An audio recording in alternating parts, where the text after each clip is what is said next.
Hello दोस्तों, कैसे हैं आप सब। उम्मीद करते हैं कि सब बढ़िया होगा। दोस्तों, आज हम आपको जिस देश के बारे में बताने जा रहे हैं वो सबसे अलग है। इस देश की सीमा लैंडलॉक है, यानी ना तो यहाँ की सीमा में कोई समंदर है ना रेगिस्तान। दोस्तों, इस देश के बारे में कहा जाता है कि यहाँ की खूबसूरती वाकई में किसी का भी दिल जीत ले। यहाँ के लोग बहुत अमीर नहीं है, लेकिन फिर भी यहाँ के लोगों का दिल बहुत बड़ा होता है। आज हम आपको अफ्रीका कॉन्टिनेंट के एक बेहद ही छुपे रुस्तम देश लेसोथो के बारे में पूरी जानकारी देने जा रहे हैं। वीडियो को बिना स्किप किए पूरा देखिएगा। साथ ही जो दर्शक चैनल पर फर्स्ट टाइम आए हैं वो जल्दी से हमारे चैनल को सब्सक्राइब जरूर कर लें। चलिए शुरू करते हैं आज का ये रोचक सफर। दोस्तों, सबसे पहले आपको बता दूं, इस देश की सीमा चारों तरफ से साउथ अफ्रीका से घिरी है। इस देश की राजधानी का नाम मासेरू है। यहाँ की कुल आबादी तकरीबन 20 लाख के आसपास है। ये देश बहुत रिच नहीं है, लेकिन यहाँ के लोगों का दिल बहुत रिच है। दोस्तों, लेसोथो की अर्थव्यवस्था ने हाल के वर्षों 2010-20 में काफी वृद्धि का अनुभव किया। हाल के वर्षों में सकल घरेलू उत्पाद में 5% से अधिक, कुछ वर्षों में 8.7% तक के वार्षिक सुधार के संकेत मिले। लेसोथो अर्थव्यवस्था की हालिया वृद्धि का एक बड़ा कारण सोने और चांदी, विशा खदान में पूर्ण संचालन और मसावा में सीमेंट कारखाने से सीमेंट का उत्पादन शुरू होना है।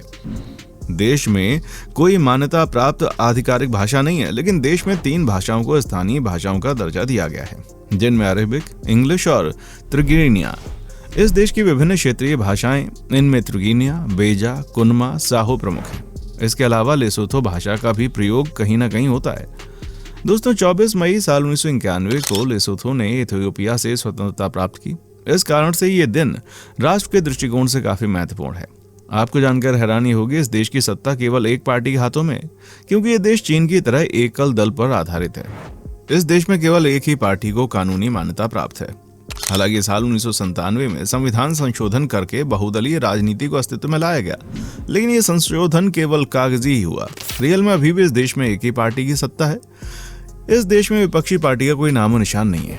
आप इस बात से यहाँ के लोकतंत्र का अंदाजा लगा सकते हैं। जहाँ कोई विपक्ष में नहीं हो, उस देश का क्या ही हाल होगा।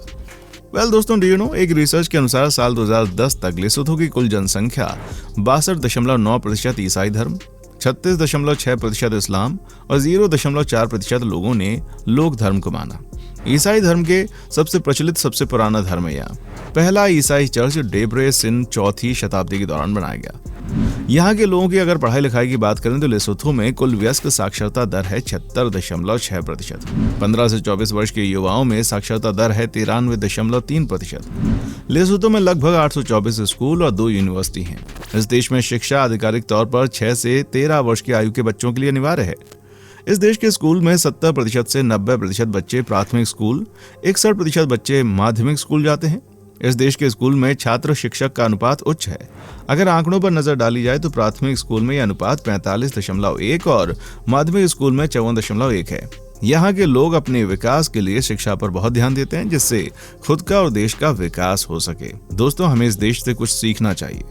दोस्तों, अगर लेसोथो की पहनावे की बात की जाए तो हर जाति का पहनावा अलग है। बड़े शहरों में ज्यादातर लोग वेस्टर्न कैजुअल ड्रेस जैसे जीन्स और शर्ट पहनते हैं। ऑफिस में पुरुष महिला दोनों अक्सर सूट पहनते हैं।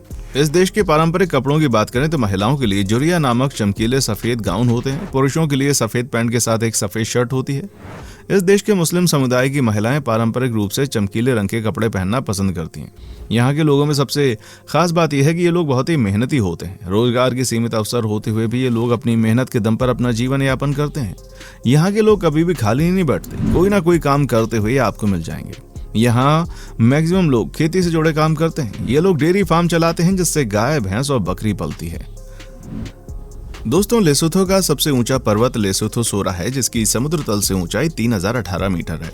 लेसोथो में अब तक 2 गृह युद्ध हो चुके हैं, जिसमें पहला गृह युद्ध साल 1972 से 1974 तक और दूसरा गृह युद्ध 1980 से 81 तक चला।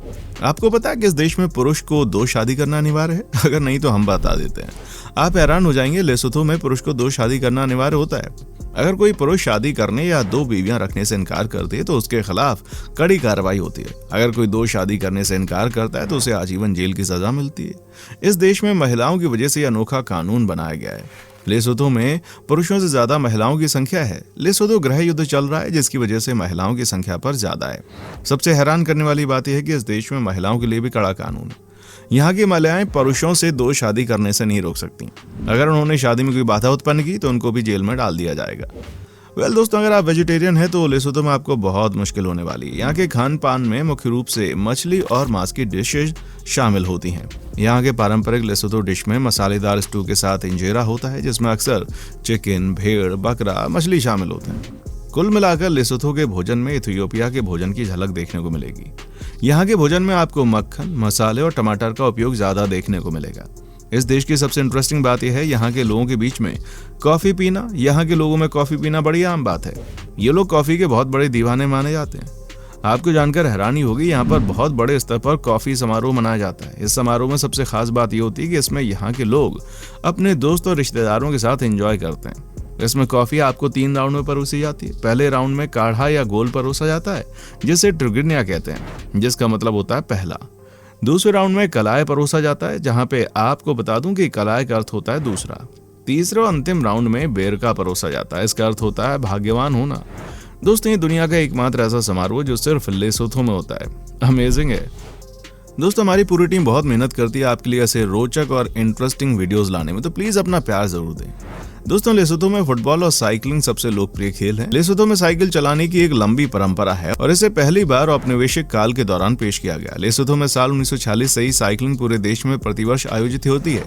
पुरुषों और महिलाओं दोनों की राष्ट्रीय साइकिलिंग टीम को अफ्रीकी महाद्वीप में पहले स्थान पर रखा गया है और लेसोथो को दुनिया के सर्वश्रेष्ठ साइकिलिंग देशों में से एक स्थान में दिया गया है। लेसोथो की साइकिलिंग टीम ने लगातार कई वर्षों तक अफ्रीकी महाद्वीप साइकिलिंग चैंपियनशिप जीती है। लेसोथो के आगे बहुत सारे मनमौजी होते हैं लोग। कहने का मतलब, कितनी भी कठिनाई क्यों ना हो, लोग हमेशा हंसी मजाक खुश रहना जानते हैं। ये लोग एक दूसरे को मदद करते हैं, आपस में मिलजुल कर रहते हैं। अगर इन लोगों का आपस में कोई मतभेद हो तो ये लोग आपस में बैठकर बातचीत करके मतभेद दूर करने की कोशिश करते हैं। यहाँ के लोग दिल से बड़े अच्छे माने जाते हैं। दोस्तों, इस देश की राजधानी मासीरू को न्यू लिवरपूल के रूप में जाना जाता है, क्योंकि मासीरू में पुरानी इमारतों की बनावट काफी रूप से लिवरपूल में बनी इमारतों से मेल खाती है। बेनिटी मुसोलिनी के लेसोथो पर अधिकार करने के बाद उसने अस्मारा को लिटिल ब्रिटेन में बदलने की कोशिश की। इसलिए उन्होंने उत्कृष्ट इतालवी वास्तुकला के साथ कई स्मारकीय संरचनाएं बनाई। शहर में विशिष्ट इतालवी स्पर्श लेसोथो का बहुत लंबे समय तक ब्रिटिश द्वारा उपनिवेशित होने का प्रभाव है। वर्तमान में 400 से अधिक संरचनाओं में एक इंग्लिश वास्तुशिल्प है, जिनमें सिनेमा, कैपिटल, केरन कासा डेल फासियो, रूढ़िवादी कैथेड्रल और अन्य लोगों के बीच डेसम हारे में विला शामिल है। दोस्तों, हमारा आज का एपिसोड आपको कैसा लगा, कमेंट सेक्शन में आकर बताएं। हमें आपके कमेंट्स का इंतजार रहेगा। दोस्तों, उम्मीद करता हूं आपको हमारा यह एपिसोड पसंद आया होगा। अगर आप हमारे चैनल पर नए हैं तो प्लीज चैनल को सब्सक्राइब करें, कमेंट सेक्शन में जाएं, कमेंट करें और बाकी लोगों के साथ में भी चैनल को जरूर शेयर करें, क्योंकि हम आपके लिए रोज इस तरह की वीडियोस बनाते रहते हैं। देखने के लिए शुक्रिया।